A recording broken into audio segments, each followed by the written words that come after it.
هذه الجزيرة شكلها بيخدعك من أول ثانية.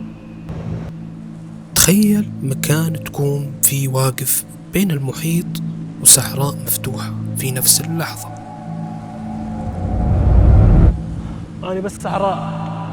اليوم أنا في جزيرة فويرتا فنتورا، جزيرة تابعة لإسبانيا وقريبة جدا عنا المغرب، لكن المشكلة هين إنك ما تحس أبدا إنك في أوروبا. الأرض قاسية، الرياح قوية، وكل شي حواليك يوحي إنك في عالم ثاني تماما. والسؤال اللي ما قدرت أتجاهله طول الوقت، كيف مكان بهذا الشكل يكون جزء من أوروبا؟ اليوم راح نبلش من مدينة كوليخوم، وبعدها راح نروح ونسافر إلى مدينة كاستيليو كاليتا دي فوستي. وهاي وصلنا كوليريخوم، هي بنفس الجزيرة اللي أنا جيت، هي من جزر الكناري. ولكن تشوفوا التحف الفنية اللي موجودة في هالجزيرة هاي، وشوفوا تصاميم البيوت وجمالها ما أحلاهن. عندكم جد شي رهيب. هنا إسبانيا يا شباب تلاقون بيها كل شي. والله أنصحكم بزيارة إسبانيا. إسبانيا إذا ما زرتوها أنتوا ما تعرفون كل شي، لأنه احنا كنا مغشوشين يقولون لك افضل دولة في اوروبا هي سويسرا. والله قسما بالله الشيء اللي شفته اني هنا ولا شيء بسويسرا، ولا شيء بالسويد، ولا شيء بالمانيا، ولا شيء بهولندا. افضل شيء، افضل دولة اوروبية جد هي اسبانيا. ما تتصورون الجمال اللي فيها يا شباب، واجواءها كل الاجواء مجتمعة هنا. أجواء عربية، أجواء أوروبية، أجواء جمالها لا يوصف.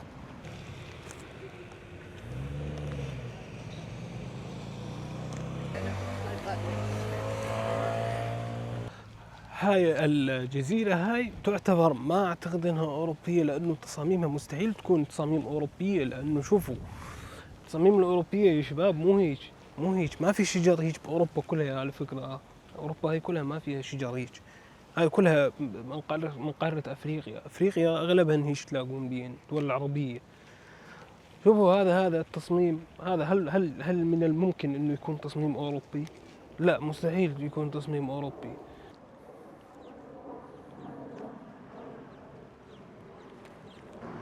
يا شباب مستحيل هذا يكون شيء اوروبي، لانه التصاميم الاوروبيه محدوده ومعروفه جدا، وهي اغلبها نفس المباني ونفس البيوت ونفس القوانين ونفس كل شيء.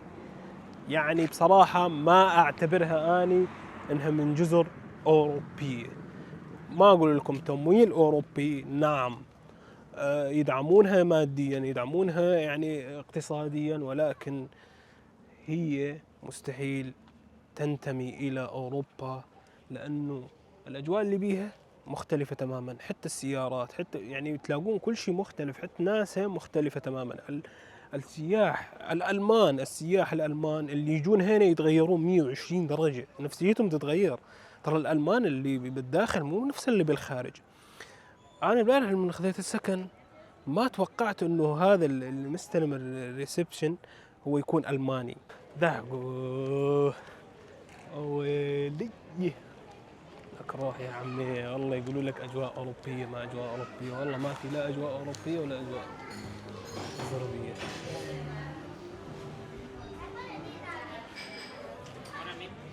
ضحكوا. شوفوا الجمال، هذا الجمال، هذا هو الجمال بحد ذاته. هذا سوق، شوفوا اسواق شعبيه هنا، هذا كله اسواق شعبيه. شفتوا هذا العلم اللي يرفرف، هو علم الجزيرة هاي، جزر الكناري. شوفوا هذا هو جزر الكناري. شوفوا ما أحلى التصاميم هنا. هذا الناس صحون، لحقوا أصحون شلون. يا على كيفكم. على فكرة أنا هسه قدامي البحر، شوفوا الجمال. الصورة لحالها تتحدث، أنا ما أتحدث شيء، الصورة لحالها تتحدث. الله الله الله الله. هذا هو شاطئ البحر. شوفوا هذا نيج جزر، ها هذيك جزيرة، انت فيك تحجز يمكن قارب او شيء، تطلع مع ناس، تطلع هناك على الجزيرة هذيك او على الجزيرة هذيك. طبعا المغرب صايرة ايش صايرة المغرب، يعني ورا هذا المغرب، بس طبعا ما يبين شيء من المغرب، ولكن هي ما تبعد تقريبا 100,000، يعني 100,000 كيلومتر تقريبا. بس الجمال لا يوصف. شوفوا الشاليهات الوراي، هذه كلها شاليهات. شوفوا البيت الوراي، هذا كلها ترى للاستئجار، ما في ناس ساكنة، يعني كلهم يجون هنا للسياح فقط. هاي الجزيرة تقريبا أغلبها معتمدة على السياحة من الأخير.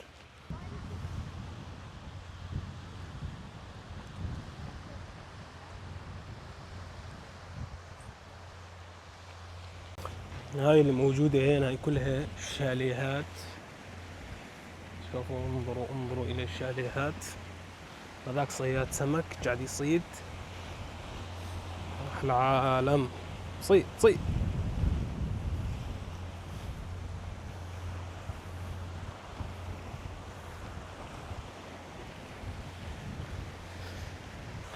شوفوا كمية الصفاء اللي موجودة بالبحر لا توصف. شوفوا حتى شو اسمه الرمل يختلف.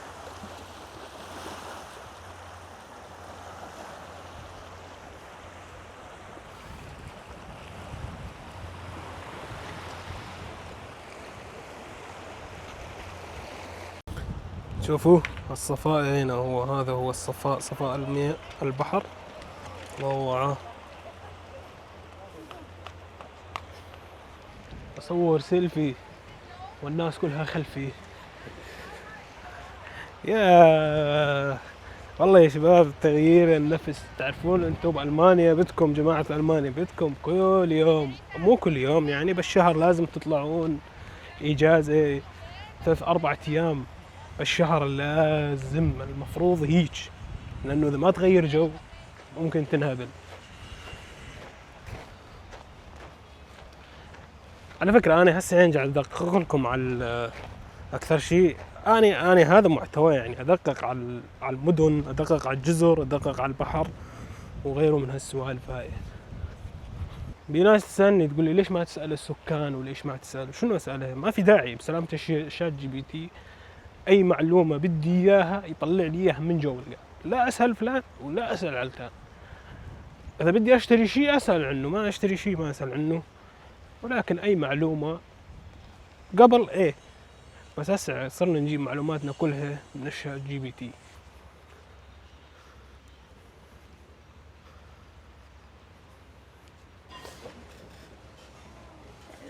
The chicken burger, you Yes. have the healthy burger. Yes? اوكي. طبعا هاي بطاطا مع برجر تشيكن مع عصير، هيك على الماشي يعني ناكل ونطلع مشان نستمر.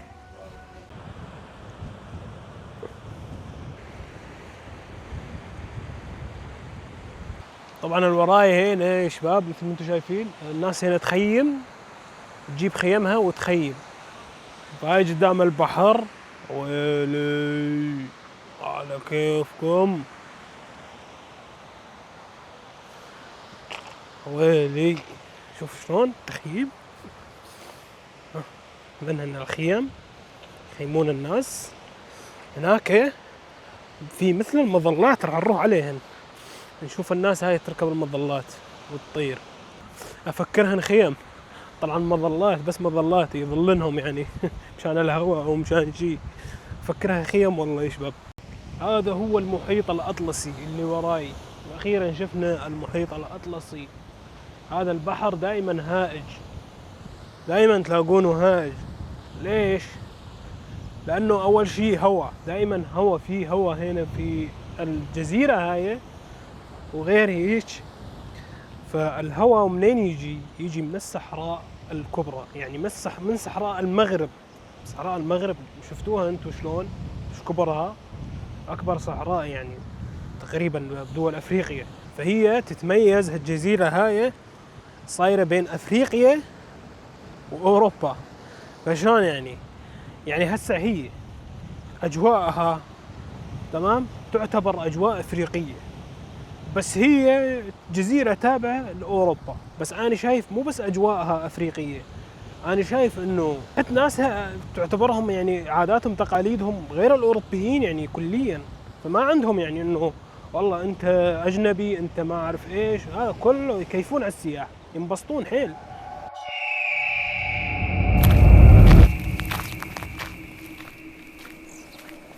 هاي هي صحراء أوروبا الغريبة، هي صايرة بين أفريقيا وأوروبا. شوفوا أنا وين قربنا على الصحراء، صحراء أوروبا. هاي يا شباب، أنصحكم أنتم اللي يطلعون طبعا رحلات طويلة، أنصحكم إنه تشترون أحذية يعني شحاطات، شبشب بنقولات يعني بالخليجية يسمونها شبشب. فهذا شوفوا أحلى عالم نهجو. أريح لكم بكثير يعني إنه واحد ياخذ شحاطة وشبشب ويمشي بيه أحسن من البوط يذبح يخنق الرجلين. ويلي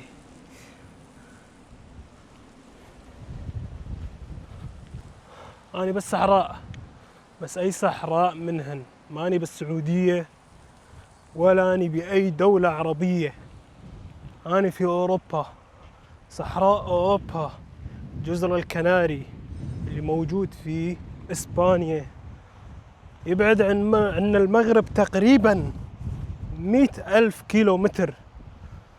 شوفوا صحراء،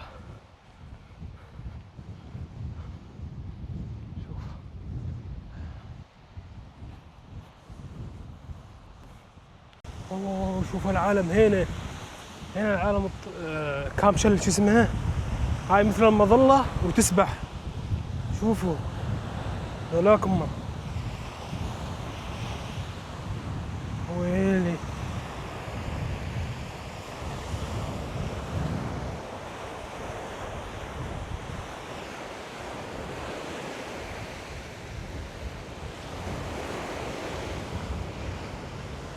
شوفوا هذا بده يفوت هسه على البحر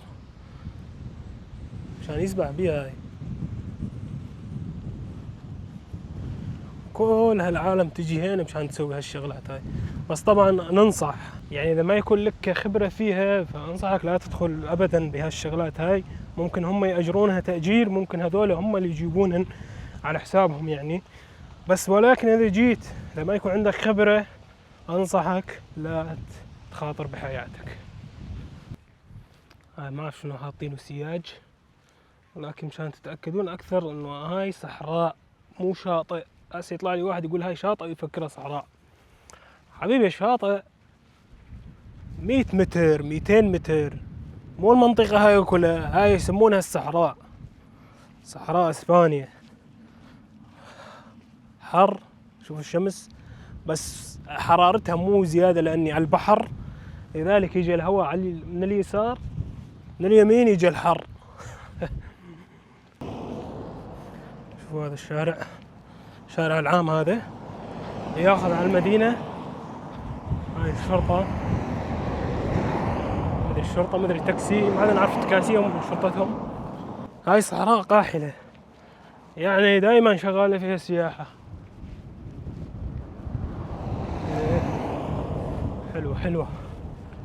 حلوة جميلة على كيفكم.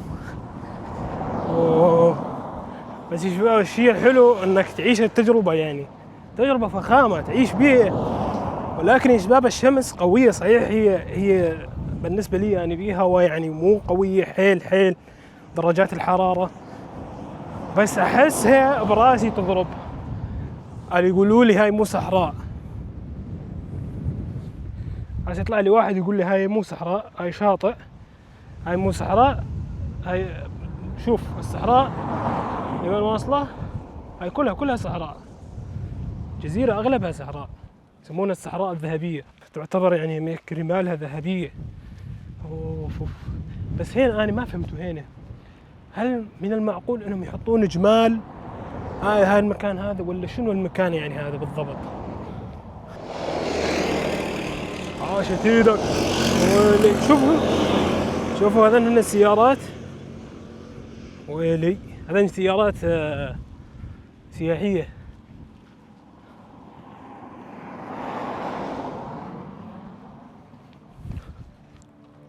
وهاي خلصنا أول جولة من مدينة كوريليوخوم، وانتظرونا في مدينة جديدة من كاليستو كاليتي دي فوستي. وليه هنا وانتهت رحلتنا.